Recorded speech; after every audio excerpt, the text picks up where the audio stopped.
Hello everybody and a good day to you all. Today I am talking about Damnation season number 1, episode number 5, Den of Lost Souls. The episode directed by Eva Shurhog.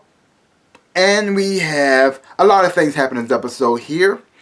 Okay, we have Creeley and we have Bessie, who are a couple, sort of. It's complicated. They're sleeping together. She's a prostitute. Not by choice, but she is. She's very smart and capable, but because she's African American and she's in this time and era and in this place, I guess circumstances in her life for her family and stuff like that, she's been forced into prostitution. And then you have Creeley, who is a I'm not exactly sure what his profession is, but he has been hired to pretty much take on the farmers who are on strike, to try to stop the strike, and to make sure the people who are in charge have everything go according to their plan. And so they have a complicated relationship. And then you have the sheriff, Don Berriman, who is the father of Bessie, but he denies her, which is also complicated because he's white and he had an affair with a black woman, so he doesn't want to claim his own daughter. But he's using her to get information on Creeley because he doesn't like him, he doesn't trust him, and he's kind of like, in a way, kind of blackmailing her to help him out because she wants to get a house and a place of her own, and so she doesn't have all the money that she needs, and he can help her with that, but he's not going to do that until she helps him get information on the cowboy that he doesn't like, that's dating his daughter, that he doesn't want to claim or be a part of her life, but wants to be a part of her life at the same time. Like I said, it's complicated. Then you have Seth and then you have Amelia. They're a couple, but then somebody from Seth's past comes back into his life.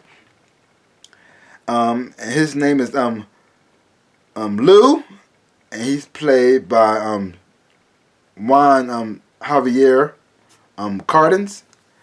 And well, Lou, we're not so sure if Lou's actually a good guy or a bad guy because, see, Amelia gets a warning from Creeley, who is Seth's brother, who also have a complicated relationship.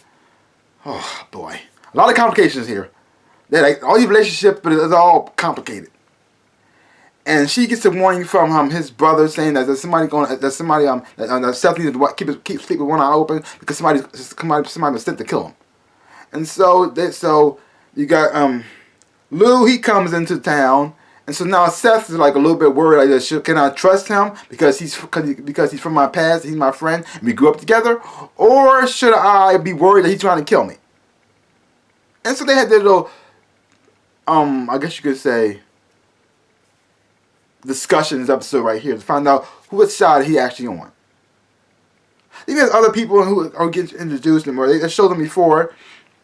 You have Martin High, who's played by Gabriel Mann. He's a rich guy, but he's a rich guy who hired the killer to go after Seth because he wants this whole farmer strike to end. And since Seth is kind of leading the strike because he's pretending to be a preacher with the farmers, and he's the one in charge, and they get rid of him, the strike will end. And so he hired somebody to take care of him. But you have Creeley, even though he doesn't really like his brother right now, he doesn't really want his brother to die, so he's trying to make sure his brother stays alive. And then you have a little side project going on with Amelia and D.L. Sullivan, who's a reporter, and they're working together to make sure that the news about the farmers and everything actually get out. But he can't do it through his paper because they have to squash that. They had to put out fake news, so they're trying to put out the real news of what's actually going on, so the farmers won't seem like they're evil. And so they found a way to put out the paper by going through the carnival, because the carnival travels from place to place to place, it's never in one place. And so they give them the paper, and then the carnival spreads it out to everybody who comes by, and that's how the news gets out.